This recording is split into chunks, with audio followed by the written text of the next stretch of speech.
ചാലക്കുടി എന്ന് പറയുന്നത് ഒരു കോൺഗ്രസിന് ഭൂരിപക്ഷമുള്ള ഒരു മണ്ഡലമാണ്. പക്ഷെ അവിടെ പരാജയപ്പെട്ടു എന്ന് പറയാൻ പറ്റില്ല. 1057 വോട്ടിൻ്റെ കുറവുകൾ മാത്രമേ നമുക്ക് ഉണ്ടായിട്ടുള്ളൂ. എൻ്റെ പൊതുപ്രവർത്തനത്തിലെ ഏറ്റവും വലിയ ഒരു സുവർണ്ണ കാലഘട്ടമായി ഞാൻ ആ കാലഘട്ടത്തെ കാണുകയാണ്. മുൻ MLA കൊണ്ടുവന്ന പദ്ധതികൾ പൂർത്തീകരിക്കാൻ 5 വർഷം കൊണ്ട് പൂർത്തീകരിക്കാൻ സാധിച്ചിട്ടില്ല, തുടങ്ങാൻ സാധിച്ചിട്ടില്ല എന്നൊക്കെ പറയുന്നത് സ്വാഭാവികമായും ഒരു നാടിൻ്റെ വികസനത്തിനോട് നേരെ മുഖം തിരിച്ച് നിൽക്കുന്ന ഒരു നിലപാട് ഒരു ജനപ്രതിനിധിയുടെ ഭാഗത്ത് ഉണ്ടായതിൻ്റെ അടിസ്ഥാനത്തിലാണ്. ഒരിക്കലും ഒരു പദ്ധതി ഒരാളുടെ മാത്രം ഐഡിയ അല്ല. കഴിഞ്ഞ 5 വർഷക്കാലവും മണ്ഡലത്തിൽ നിറഞ്ഞു നിന്ന് സാധാരണക്കാരൻ്റെ ഒപ്പം നിന്ന് ജനങ്ങൾക്കൊപ്പം നിന്ന് നാടിൻ്റെ വികസന പ്രവർത്തനങ്ങൾക്ക് വേണ്ടിയിട്ടുള്ള ഒരു അക്ഷീണ പ്രയത്നം നടത്താൻ എന്നെക്കൊണ്ട് കഴിയാവുന്നതിന് പരമാവധി കഴിഞ്ഞിട്ടുണ്ട്. എന്നെ മറന്നു തന്നെ പ്രവർത്തിക്കാൻ ഞാൻ ശ്രമിച്ചിട്ടുണ്ട്.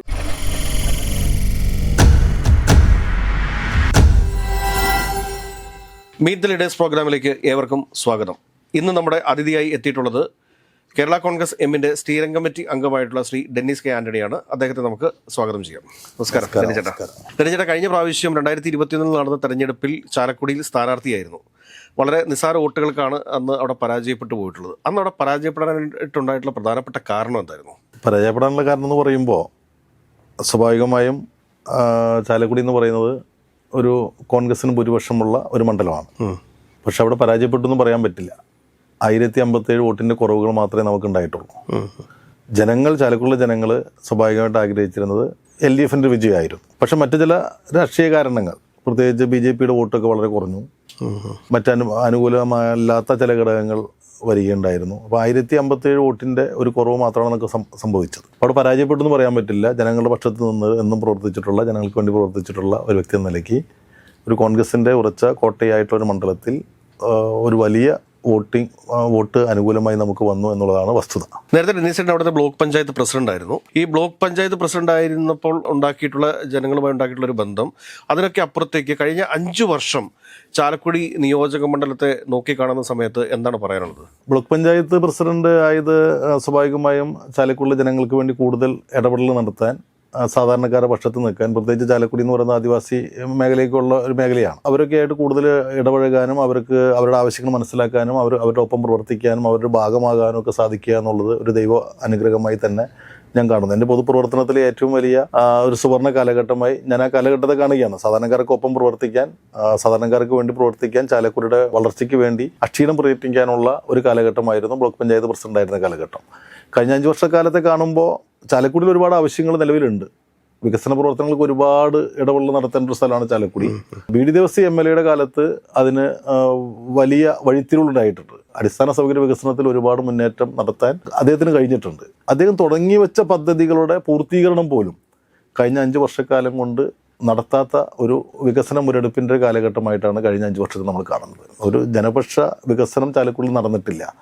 ജനങ്ങളുമായിട്ടുള്ള കൂടുതൽ സംവാദങ്ങൾ ഉണ്ടായിട്ടില്ല. ജനങ്ങളുടെ പക്ഷം തിരിച്ചറിഞ്ഞിട്ടുള്ളൊരു ഇടപെടൽ നടത്താൻ നിലവിലുള്ള MLAക്ക് കഴിഞ്ഞിട്ടില്ല എന്നുള്ളതാണ് വ്യക്തിപരമായിട്ടുള്ള എൻ്റെ അഭിപ്രായം. പല പദ്ധതികളും അവിടെ പൂർത്തീകരിക്കാത്തതുണ്ട്. കാരണം 5 വർഷമായിട്ടും മുൻ MLA കൊണ്ടുവന്ന പദ്ധതികൾ പൂർത്തീകരിക്കാൻ 5 വർഷം കൊണ്ട് പൂർത്തീകരിക്കാൻ സാധിച്ചിട്ടില്ല, തുടങ്ങാൻ സാധിച്ചിട്ടില്ല എന്നൊക്കെ പറയുന്നത് സ്വാഭാവികമായും ഒരു നാടിൻ്റെ വികസനത്തിനോട് നേരെ മുഖം തിരിച്ച് നിൽക്കുന്ന ഒരു നിലപാട് ഒരു ജനപ്രതിനിധിയുടെ ഭാഗത്ത് ഉണ്ടായതിൻ്റെ അടിസ്ഥാനത്തിലാണ്. ഈ അതിരപ്പള്ളി ജലവൈദ്യുതി പദ്ധതിയെക്കുറിച്ചൊക്കെ നേരത്തെ ഒരുപാട് ചർച്ചകൾ സംസ്ഥാന തലത്തിൽ തന്നെ നടന്നിട്ടുള്ളതാണ്. അപ്പോൾ അതിനന്ന് പരിസ്ഥിതിവാദികളാണ് അതിന് എതിരെ നിന്നിരുന്നത്. ഇപ്പോൾ ആ പദ്ധതിയൊക്കെ നിലവിൽ ചർച്ചയിലുണ്ടോ, അതോ ഉപേക്ഷിക്കപ്പെട്ടത്? ആ പദ്ധതി നിലവിൽ ചർച്ചയിലില്ല. കഴിഞ്ഞ ദീർഘകാലമായിട്ട് ആ പദ്ധതിയെക്കുറിച്ചുള്ളൊരു ചർച്ച നിലവിലില്ല. ആ പദ്ധതി ചാലക്കുടിയിലെ ജനങ്ങൾ ഒരു പരിധിവരെ പദ്ധതിക്ക് അനുകൂലമല്ല. എനിക്കൊന്ന് ഈ അതിരപ്പള്ളി വാട്ടർഫോൾസ്, അതോടൊപ്പം തന്നെ പ്ലാന്റേഷൻ കോർപ്പറേഷൻ എന്നൊക്കെ പറയുന്ന വലിയ ടൂറിസം സാധ്യതകൾ ഉള്ളൊരു സ്ഥലമാണ്. കാലടി പ്ലാന്റേഷൻ എന്ന് പറയുമ്പോഴത്തേക്ക് അതിനൊരു പാതി ഭാഗം വരുന്ന അങ്കമാലി നിയോജക മണ്ഡലത്തിലും പാതി ഭാഗം വരുന്ന ചാലക്കുടി നിയോജക മണ്ഡലത്തിലുമാണ്. അപ്പോൾ ഈ അതിരപ്പള്ളിയും പ്ലാന്റേഷൻ കോർപ്പറേഷനെയും ഒക്കെ ബന്ധിപ്പിച്ചുകൊണ്ട് എന്തെങ്കിലുമൊക്കെ ടൂറിസം പദ്ധതികൾ ആവിഷ്കരിക്കാനായിട്ട് ഉള്ള എന്തെങ്കിലും ഒരു നിർദ്ദേശങ്ങൾ എന്തെങ്കിലുമൊക്കെ കൊണ്ടുവരാൻ ആഗ്രഹിക്കുന്നുണ്ടോ? ഈ ചാലക്കുടി നിയോജകത്തിലെ ഏറ്റവും വലിയ ഭാഗ്യം എന്ന് പറയുന്നത് കേരളം ദൈവത്തിൻ്റെ സ്വന്തം നാട് എന്ന് പറയുന്നത് പോലെ തന്നെ പ്രസിദ്ധമായിട്ട് നിരവധി ടൂറിസ്റ്റ് കേന്ദ്രങ്ങളുള്ള സ്ഥലമാണ് ചാലക്കുടി. അതിപ്പോൾ തുമ്പൂർമുഴി തൊട്ട് തുടങ്ങിയാൽ തുമ്പൂർമുഴി, അതിരപ്പള്ളി, വാഴച്ചാല്, പൊരിങ്ങൽക്കുത്ത്, ഷോളയാറ്, മലക്കപ്പാറ, ഇത്രയും ഭാഗങ്ങൾ ചാലക്കുടിയുടെ ഭാഗമായിട്ടുണ്ട്. പക്ഷേ നിർഭാഗ്യം എന്ന് പറഞ്ഞിട്ട് കഴിഞ്ഞ 5 വർഷത്തിൽ ഇത്തരമൊരു വികസന പ്രവർത്തനങ്ങൾക്ക് വലിയ ഇടപെടൽ നടത്താൻ നിലവിലുള്ള സംവിധാനത്തിന് കഴിഞ്ഞിട്ടില്ല. പ്രത്യേകിച്ച് തുമ്പൂർമുഴിയിലേക്ക് നമ്മൾ ചെന്ന് കഴിഞ്ഞാൽ നമുക്ക് സത്യത്തിൽ വിഷമം തോന്നും. അതിന് തുമ്പൂർമുഴിയുടെ ഒരു ഡാമും അതിൻ്റെ ഗാർഡനും മറ്റ് അനുബന്ധ സൗകര്യങ്ങളൊക്കെ ഒരു നഷ്ടപ്പെട്ട കഴിഞ്ഞകാല പ്രതാപം നഷ്ടപ്പെട്ട ഒരു സാഹചര്യത്തിലാണ് ഇന്ന് തുമ്പൂർമുഴി നിൽക്കുന്നത്. അപ്പോൾ തുമ്പൂർമുഴിയുടെ ആയാലും അതുപോലെ തന്നെ അതിരപ്പള്ളിയുടെ വികസനം, അതിരപ്പള്ളിക്കൊക്കെ നമ്മൾ ചിന്തിക്കുന്നതിൻ്റെ അപ്പുറത്തൊക്കെ ഒരുപാട് വികസന സാധ്യതകളുണ്ട്. ലോകോത്തര നിലവാരത്തിലുള്ള ഒരു ടൂറിസ്റ്റ് സങ്കേതമാക്കി മാറ്റാവുന്ന രീതിയിലേക്ക് അതിരപ്പള്ളിയെ മാറ്റാൻ, വാഴച്ചാലിനെ മാറ്റാൻ, മറ്റ് അനുബന്ധമായ സൗകര്യങ്ങളൊക്കെ ഉപയോഗപ്പെടുത്താനായിട്ടുള്ള സാഹചര്യമുള്ള സ്ഥലമാണ് അതിരപ്പള്ളി. വേണമെങ്കിൽ വേൾഡ് ടൂറിസം മാപ്പിലേക്ക് തന്നെ കൊണ്ടുവരാൻ സാധിക്കുന്ന അത്തരം അനന്തമായ സാധ്യതയുള്ള സ്ഥലം. പക്ഷേ അതിനെ ആ ഒരു ലെവലിൽ ഒരു ഉയർന്നു ചിന്തിക്കത്തക്ക രീതിയിലുള്ള സംവിധാനത്തിലേക്ക് വന്നിട്ടില്ല. കഴിഞ്ഞ 5 വർഷം ഒരുപാട് പുറകോട്ട് വിനോദസഞ്ചാര മേഖല, ചാലക്കുടി മേഖലയിൽ ഒരുപാട് പുറകോട്ടടിച്ച കഴിഞ്ഞ 5 വർഷക്കാലമാണ് നമ്മുടെ മുമ്പിലുള്ളത്. സ്വാഭാവികമായും ഒരു ഉൾക്കാഴ്ചയുള്ള, ദൂരക്കാഴ്ചയുള്ള ഒരു ഇടപെടൽ നടത്തിയാൽ മാത്രമേ ആ മേഖലയിലേക്കൊക്കെ കൂടുതൽ സാധ്യതകൾ കണ്ടെത്താനും പുതിയ പദ്ധതികൾ ആവിഷ്കരിക്കാനും പ്രകൃതിയെ സ്നേഹിക്കുന്ന അതിരപ്പള്ളി മേഖലയുടെ ജനങ്ങളുടെ താല്പര്യങ്ങൾക്കനുസരിച്ച് പ്രകൃതിയോടൊത്ത് ലോകോത്തര നിലവാരത്തിലുള്ള ടൂറിസ്റ്റ് കേന്ദ്രമായി മാറ്റാൻ, അതിരപ്പള്ളിയെ, വാഴച്ചാലിനെ, അനുബന്ധമായ മേഖലകളെയൊക്കെ മാറ്റാനുള്ള ഒരു സാഹചര്യം ചാലക്കുടിയിലുണ്ട്. ഇല്ല, ഇത് കൂടാതെ തന്നെ മറ്റൊരു പ്രധാനപ്പെട്ട കാര്യമാണ് UDF MLA-മാരെല്ലാം പറയുന്നൊരു കാര്യമാണ്, സർക്കാർ തങ്ങൾക്ക് ഫണ്ട് അനുവദിക്കുന്നില്ല എന്നൊരു വ്യാപകമായ ഒരു ആരോപണം. എനിക്ക് തോന്നുന്നു കേരളത്തിലെ 41 UDF MLA-മാർക്കുള്ളൊരു ആരോപണമാണിത്. ഞാൻ ചോദിക്കുന്ന ചോദ്യം എന്താണെന്ന് ചോദിച്ചു കഴിഞ്ഞാൽ, സനീഷ് ജോസഫാണ് ഇപ്പോൾ ചാലക്കുടിയുടെ MLA. ഇദ്ദേഹം ഏതെങ്കിലും ഈ അതിരപ്പള്ളിയുമായി ബന്ധപ്പെട്ടിട്ടുള്ള എന്തെങ്കിലും ഒരു ടൂറിസം പദ്ധതി സംസ്ഥാന സർക്കാരിന് മുമ്പിൽ വെച്ചിട്ടുള്ളതായിട്ട് അറിവുണ്ടോ? പ്രധാനപ്പെട്ട ഒരു ആരോപണം എന്ന് പറയുന്നത് സർക്കാർ പ്രതിപക്ഷ MLA-മാർക്ക് ഫണ്ട് അനുവദിക്കുന്നില്ല എന്നുള്ളത് അതൊരു അടിസ്ഥാനരഹിതമായ ഒരു ആരോപണമാണ്. കാരണം കേരളത്തിൻ്റെ അടിസ്ഥാന സൗകര്യ വികസനത്തിൽ അല്ലെങ്കിൽ മറ്റ് എല്ലാ മേഖലയിലും കേരളത്തെ മൊത്തത്തിൽ കണ്ടിട്ടാണ് ഇടതുപക്ഷ ജനാധിപത്യ സർക്കാർ വികസന പ്രവർത്തനത്തിന് നേതൃത്വം കൊടുത്തത്. അതിന് UDF ഭരിക്കുന്നത് LDF ഭരിക്കുന്നത് എന്നുള്ള അല്ലെങ്കിൽ ജയിച്ചതെന്നുള്ള ഒരു ചിന്തയുടെ അടിസ്ഥാനത്തിലല്ല. പദ്ധതികൾ വരണമെങ്കിൽ അത് ക്രിയാത്മകമായ നിർദ്ദേശങ്ങൾ ജനപ്രതിനിധികളുടെ ഭാഗത്തു നിന്ന് സർക്കാരിലേക്ക്, മന്ത്രിമാരിലേക്ക് എത്തിക്കുകയും അതിനുവേണ്ടി നമ്മൾ സമയം കണ്ടെത്തുകയും അതിൻ്റെ പുറകിൽ നിൽക്കുകയും ചെയ്യുന്ന ഒരു സ്ഥിതി ഉണ്ടെങ്കിൽ മാത്രമേ പദ്ധതികൾ വരുള്ളൂ. അതിൻ്റെ പുറകിൽ നിന്നെങ്കിൽ മാത്രമേ പദ്ധതികൾ ഇംപ്ലിമെൻറ്റ് ചെയ്യാൻ പറ്റൂ. അപ്പോൾ അതിന് പദ്ധതികൾ വരാത്തതിൻ്റെ കാരണം സർക്കാരാണെന്നോ അല്ലെങ്കിൽ ഭരണം പ്രതിപക്ഷം എന്നുള്ളതാണോ ഒരിക്കലും ഘടകമല്ല. പദ്ധതികൾക്ക് വേണ്ടി നമ്മൾ സമയം കണ്ടെത്തണം. അതിന് ഇച്ഛാശക്തിയുള്ള ആളുകൾ, ഇച്ഛാശക്തിയുള്ള നേതൃത്വം നമുക്ക് ഉണ്ടാവണം. അത്തരമൊരു നേതൃത്വം ഉണ്ടെങ്കിൽ മാത്രമേ പദ്ധതികൾ വരുള്ളൂ. നമ്മുടെ പരിസരത്തുള്ള, നമ്മുടെ മറ്റു മേഖലയിലുള്ള പ്രതിപക്ഷ MLA-മാർ ഇരിക്കുന്ന സ്ഥലത്തൊക്കെ എത്രയോ പദ്ധതികൾ നടത്തിയിട്ടുണ്ട്. പക്ഷേ ചാലക്കുടി നടക്കുന്നില്ല. ചാലക്കുടി നടക്കാത്തതിൻ്റെ കാരണം ചാലക്കുടിയോട് ആഭിമുഖ്യമുള്ളൊരു ജനപ്രതിനിധി ആയിരിക്കണം. ആ ജനപ്രതിനിധിക്ക് ചാലക്കുടി ഹൃദയത്തിലുണ്ടാകണം. ചാലക്കുടിയുടെ വികസന പ്രവർത്തനങ്ങൾ നടത്തണമെന്ന് ആഗ്രഹം ഉണ്ടാകണം. എങ്കിൽ മാത്രമേ പദ്ധതികൾ ഉണ്ടാവും. അതിന് സർക്കാരിനെ കുറ്റം പറഞ്ഞിട്ടോ ഭരണത്തെയോ പ്രതിപക്ഷത്തെയോ കുറ്റം പറഞ്ഞിട്ടോ ചാരിയിട്ടോ യാതൊരു കഥയുമില്ല. എനിക്ക് തോന്നുന്നു ഏറ്റവും കൂടുതൽ പഞ്ചായത്തുകളുള്ളൊരു സ്ഥലമാണ് ചാലക്കുടി. പഞ്ചായത്തുകൾ കൂടുതൽ, ചാലക്കുടി മുനിസിപ്പാലിറ്റി കഴിഞ്ഞാൽ ഏറ്റവും കൂടുതൽ പഞ്ചായത്തുകളുള്ളൊരു ഗ്രാമപ്രദേശങ്ങളുള്ളൊരു സ്ഥലം കൂടിയാണ് ഈ ചാലക്കുടി നിയോജക മണ്ഡലം എന്ന് പറയുന്നത്. അപ്പോൾ ഈ ചാലക്കുടി നിയോജക മണ്ഡലത്തിലെ ഈ റോഡുകളൊക്കെ എങ്ങനെയാണ്? PWDയുടെ റോഡുകൾ, പഞ്ചായത്ത് റോഡുകൾ, ഇതിൻ്റെയൊക്കെ ഒരു അവസ്ഥ എങ്ങനെയാണ്? ചാലക്കുടി നിയോജകത്തിലും മിക്കവാറും റോഡുകൾ കഴിഞ്ഞ BD ദേവസ്യയുടെ ഭരണകാലത്ത് തന്നെ അദ്ദേഹം 15 വർഷക്കാലം കൊണ്ട് അന്നും ഭരണവും LDF-ഉം UDF-ഉം മാറി മാറി ഭരിച്ചിട്ടുണ്ട്. ഈ സമയങ്ങളിലൊക്കെ തന്നെ അടിസ്ഥാന സൗകര്യ വികസനത്തിൽ ഒരു വലിയ കുതിച്ച് കയറ്റം ഉണ്ടായിട്ടുള്ള ഒരു സമയമാണ്. ഒരുപാട് പദ്ധതികൾ, റോഡുകളൊക്കെ BMBC നിലവാരത്തിലേക്ക് ആക്കാൻ ഉള്ള ശ്രമകരമായ ഒരു ഇടപെടൽ അദ്ദേഹത്തിൻ്റെ ഭാഗത്തുണ്ടായിരുന്നു. അതുകൊണ്ട് ചാലക്കുടി മേഖലയിലെ പ്രധാനപ്പെട്ട റോഡുകളൊക്കെ തന്നെ അത്തരത്തിലുള്ളൊരു നിലവാരത്തിലേക്ക് ഈ 5 വർഷത്തിന് മുമ്പേ തന്നെ വരികയും ആ പദ്ധതികളൊക്കെ നിലനിൽക്കുകയും ചെയ്തിരുന്ന ഒരു കാലഘട്ടം ഉണ്ടായിരുന്നു. അപ്പോൾ ആ റോഡുകളിലൊക്കെ ആവശ്യം സംവിധാനങ്ങൾ നമുക്ക് നടന്നിട്ടുണ്ട്. അതിൽ പുതിയ ഈ കഴിഞ്ഞ 5 വർഷക്കാലത്തേക്ക് മുമ്പേ തന്നെ BMBC നിലവാരത്തിലേക്ക് നിരവധി റോഡുകൾ വന്നു എന്നുള്ളതാണ് വസ്തുത. ഏറ്റവും വലിയൊരു തീർത്ഥാടന കേന്ദ്രം കൂടിയാണ് കൊരട്ടിമുത്തിയുടെ പള്ളി എന്ന് പറയുന്നത്. അതും ചാലക്കുടി നിയോജക മണ്ഡലത്തിൽ തന്നെ പെടുന്നതാണ്. ഇതിനൊക്കെ ഒരു സ്പിരിച്വൽ സെൻ്ററാക്കി, വേൾഡ് സ്പിരിച്വൽ സെൻ്ററാക്കി മാറ്റാനതിനെ കുറിച്ചൊക്കെ എന്തെങ്കിലുമൊക്കെ ഒരു കാഴ്ചപ്പാടുണ്ടോ? അതൊരു പിൽഗ്രിം സർക്യൂട്ട് നമുക്ക് സത്യത്തിൽ ഇംപ്ലിമെന്റ് ചെയ്യാവുന്ന ഒരു മേഖലയാണ്. കൊരട്ടിപ്പള്ളി നിരവധി തീർത്ഥാടകർ നിത്യേന വരുന്ന ഒരു സ്ഥലമാണ്.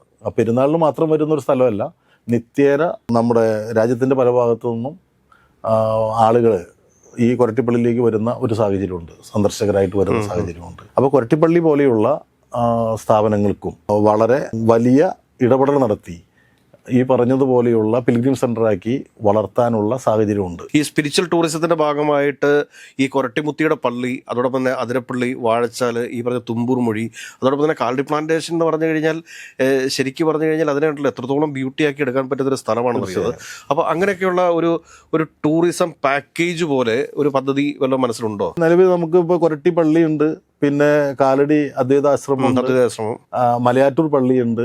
അങ്ങനെ അനുബന്ധമായിട്ടുള്ള നിരവധി മതേതര സ്വഭാവത്തോട് കൂടിയിട്ടുള്ള നിരവധി സംവിധാനങ്ങൾ നമ്മുടെ ചുറ്റുമുണ്ട്. ചാലക്കുടിയോട് അനുബന്ധമായിട്ട് ചാലക്കുടി, അങ്കമാലി അല്ലെങ്കിൽ തൃശ്ശൂർ, എറണാകുളം ജില്ലകളെ ചുറ്റിപ്പറ്റി തന്നെ നിരവധി സ്ഥാപനങ്ങൾ നമ്മുടെ മുമ്പിലുണ്ട്. അപ്പോൾ അതിന് അനന്തമായ സാധ്യതകൾ നമ്മുടെ മുമ്പിലുണ്ട്. ഈ പദ്ധതികൾ നടപ്പിലാക്കണമെങ്കിൽ തെരഞ്ഞെടുക്കപ്പെടുന്ന ജനപ്രതിനിധികൾ ജനങ്ങളുമായി ഇടപെട്ട് സംസാരിച്ച്, ഒരിക്കലും ഒരു പദ്ധതി ഒരാളുടെ മാത്രം ഐഡിയ അല്ല, ഒരിക്കലും ഒരു പദ്ധതിയും ഒരാളുടെ മാത്രം ഐഡിയ അല്ല.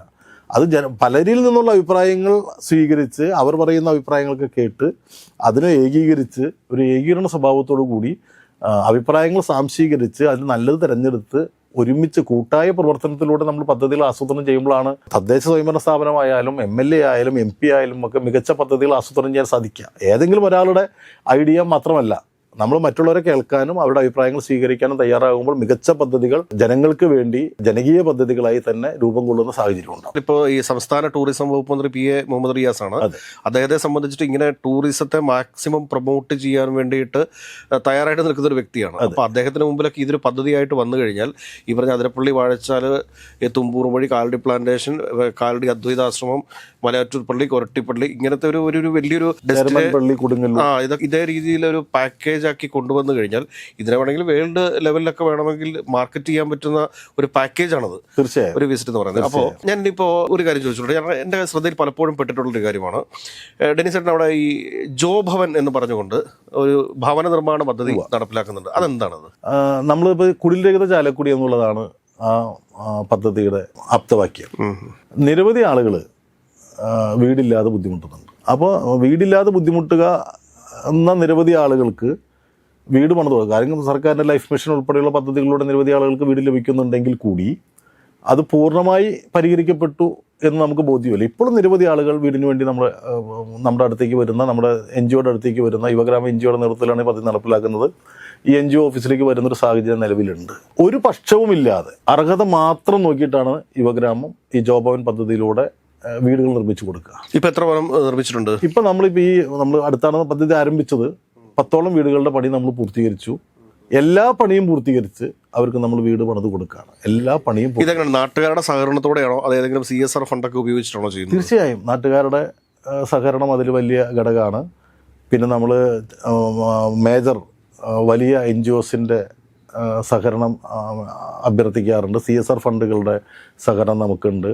ഇതിനേക്കാളൊക്കെ ഏറ്റവും വലുത് നാട്ടുകാരുടെ സഹകരണം തന്നെ. വളണ്ടിയറിസമാണ് നമ്മൾ പ്രോത്സാഹിപ്പിക്കുന്നത്. അതിൻ്റെ ശ്രമദാന പദ്ധതികൾക്കും ജനങ്ങൾ സഹകരിക്കും. ഈ പൂർത്തീകരണ പദ്ധതികൾക്ക് വേണ്ടി ജനങ്ങളുടെ ഫണ്ട് നമ്മൾ സഹകരിക്കാറുണ്ട്. ഈ ഫണ്ടുകൾ ഒന്നും തന്നെ നമ്മളിലൂടെ സ്വീകരിക്കുന്നില്ല. ആർക്ക് വീട് പണിത് കൊടുക്കുന്നോ അവരുടെ അക്കൗണ്ടിലേക്കാണ് നമ്മൾ ഫണ്ട് ട്രാൻസ്ഫർ ചെയ്യുക. അവരിലൂടെയാണ് എല്ലാ പണികളും ചെയ്യുക. ഞങ്ങളുടെ നേതൃത്വം എന്ന് പറയുന്നത് വീട് പണിയുക എന്നുള്ളതിൽ മാത്രമാണ്, ഫണ്ട് സ്വീകരിക്കുന്നതിലല്ല. ഫണ്ട് ഈ ഗുണഭോക്താവിലേക്ക് തന്നെയാണ് നമ്മൾ ഫണ്ട് കൊടുക്കുക. അതൊരു ആക്ഷേപം കേൾക്കാതിരിക്കുക എന്ന വലിയൊരു ലക്ഷ്യം നമ്മുടെ മുമ്പിലുണ്ട്. നമ്മൾ വരുന്ന ഫണ്ട് എല്ലാം ഗുണഭോക്താവിൻ്റെ അക്കൗണ്ടിലേക്കാണ് നമ്മൾ ഫണ്ട് കൊടുക്കുന്നത്. ഈ പല ആളുകളും MLA ആയി കഴിഞ്ഞാലും അല്ലെങ്കിൽ MLA ആയിട്ട് തോറ്റു കഴിഞ്ഞാലും അവരാദ്യം ചെയ്യുക സ്വന്തമായിട്ടൊരു വീട് വെക്കുക എന്നുള്ളതാണ്. ഞാൻ എവിടെയോ വായിച്ചിട്ടുണ്ട്, എനിക്കൊന്നും സത്യദീപത്തിലാണോ അതോ ഏതൊരു പത്രത്തിൽ ഞാൻ വായിച്ചിട്ടുണ്ട്. അതായത് ഭവനരഹിതനായ ഡെന്നിസ് കെ ആന്റണി മറ്റുള്ളവർക്ക് ഭവനം ഒരുക്കുന്നു എന്നുള്ള രീതിയിലുള്ള ഒരു വാർത്ത ഞാൻ കണ്ടിട്ടുണ്ട്. അതിൻ്റെ ഒരു കാര്യം എന്ന് വെച്ചാൽ, ഇപ്പോൾ ഈ വീടില്ലാത്ത ഒരാളെ സംബന്ധിച്ചിടത്തോളം അവരനുഭവിക്കുന്ന ഒരു ബുദ്ധിമുട്ടും ഒരു പ്രയാസങ്ങളും മാനസിക പ്രയാസങ്ങളും ഉണ്ടാവും. അത് വീടുള്ള ഒരാൾ തിരിച്ചറിഞ്ഞേക്കാൾ കൂടുതൽ തിരിച്ചറിയാനുള്ള സാഹചര്യം എന്ന് പറയുന്നത് വീടില്ലാത്ത ഒരാൾക്കായിരിക്കും. ഞങ്ങൾ ഈ പദ്ധതി തുടങ്ങിയത് തന്നെ നിലവിൽ താമസിച്ചുകൊണ്ടിരുന്ന വീട്ടിൽ നിന്ന് മാറേണ്ടി വന്ന ഒരു സാഹചര്യമുണ്ട്. കഴിഞ്ഞ 15 വർഷമായിട്ട് നമ്മൾ വാടക വീട്ടിലാണ് താമസിക്കുന്നത്.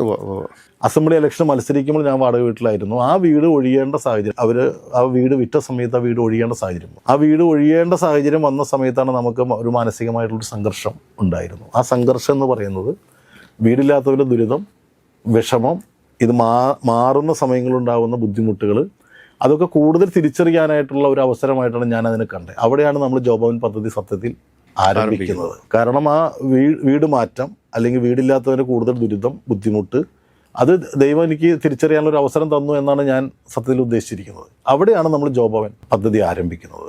അതിലൂടെ നിരവധി കുടുംബങ്ങൾക്ക് വീട് പണിത് കൊടുക്കാൻ സാധിക്കുന്നു. ഇന്നും അതിൻ്റെ ഭാഗമായിട്ട് നമ്മൾ ആ പണി തുടരുന്നു. നാളെയും അത് അതിശക്തമായി തുടരണമെന്ന് ആഗ്രഹിച്ചു തന്നെ നമ്മൾ മുന്നോട്ട്. എനിക്ക് തോന്നുന്നു ഈ അതിരപ്പള്ളി ഭാഗത്തൊക്കെ ആദിവാസി വിഭാഗത്തിൽപ്പെട്ട ആളുകളൊക്കെ അവിടെ താമസിക്കുന്നുണ്ട്. അപ്പോൾ അവരുടെയൊക്കെ ജീവിത നിലവാരം ഇപ്പം എങ്ങനെയാണത്? അതിരപ്പള്ളി മേഖല പ്രത്യേകിച്ച് നമ്മൾ അതിരപ്പള്ളി തൊട്ടിട്ടാണ് ആദിവാസികൾ കൂടുതലുള്ളത്. അപ്പോൾ ഈ മേഖലയിലുള്ള ആളുകൾ, ഞാൻ ബ്ലോക്ക് പഞ്ചായത്ത് പ്രസിഡൻ്റായിരുന്ന സമയത്ത് ഞങ്ങളുടെ ഭരണസമിതി സംസ്ഥാനത്തെ ആദ്യത്തെ ആദിവാസി സൗഹൃദ ബ്ലോക്ക് പഞ്ചായത്തിൽ ചാലക്കുടിയും മാറ്റിയിരുന്നു. പലയിടത്തും സംഭവിക്കുന്നൊരു സംഭവം എന്ന് വെച്ചാൽ ആദിവാസി മേഖലയിലേക്ക് വോട്ടൊക്കെ വളരെ കുറവാണ്. പിന്നെ അവർ താമസിക്കുന്നിടത്ത് എത്തിപ്പെടുക എന്നുള്ളത് ബുദ്ധിമുട്ടാണ്.